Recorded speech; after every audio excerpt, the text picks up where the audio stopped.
बोलो भागवत भगवान की जय। कलिकाल के दोषों का नाश करने के लिए केवल और केवल श्रीमद् भागवत कथाएं हैं। भागवत कथा का स्मरण जीव को अवश्य करना चाहिए और जब निमंत्रण आए, चाहे 5 मिनट के लिए ही हो, भागवत कथा में अवश्य जाए। श्रीमद् भागवत कथाओं का महत्व में प्रथम 3 कथाओं का विशेष महत्व है।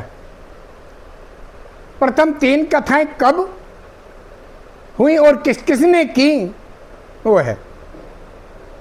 सर्वप्रथम पहली कथा महाराज देव पूजनीय सुखदेव जी ने परीक्षित को सुनाई।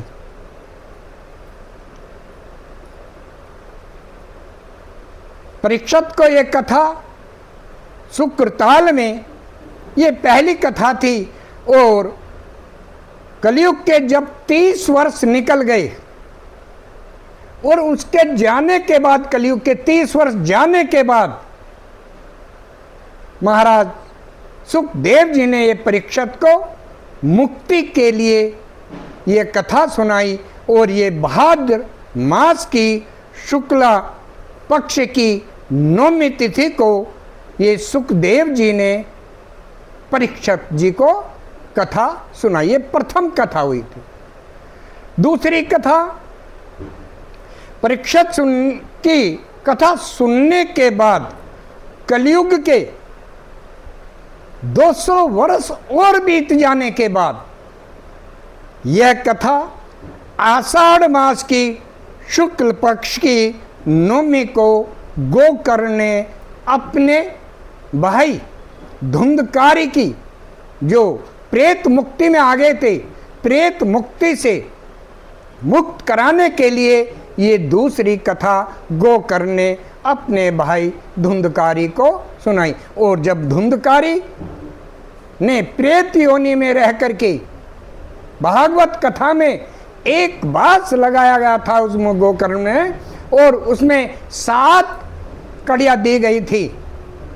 प्रथम दिन की कथा पूर्ण हुई तो वो टूटी, द्वितीय की टूटी, तब 7वें दिन की कथा जब पूर्ण हुई तो धुंधकारी एक मानव शरीर में उत्पन्न हो प्रकट हुआ और भगवान विष्णु के पार्षदों द्वारा पुष्प विमान में उसे ले जाया गया। ये दूसरी कथा हुई।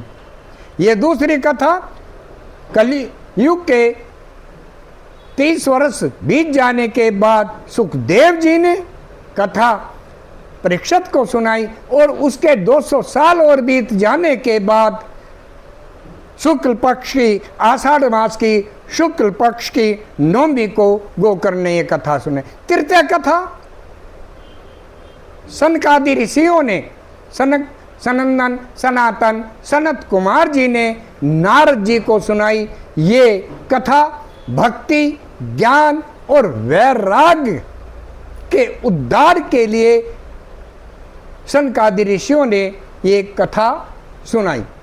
ये कब हुई कथा? ये कलयुग के जो गोकर्ण की जो कथा थी उसके 30 वर्ष और बाद, अर्थात इसे लगा सकते हैं 260 कलयुग के आने के 260 वर्ष बाद ये सनकादि ऋषियों ने कथा नारद जी को सुनवाई।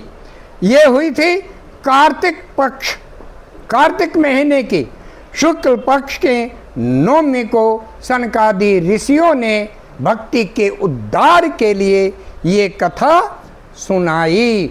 बोलो भागवत भगवान की जय।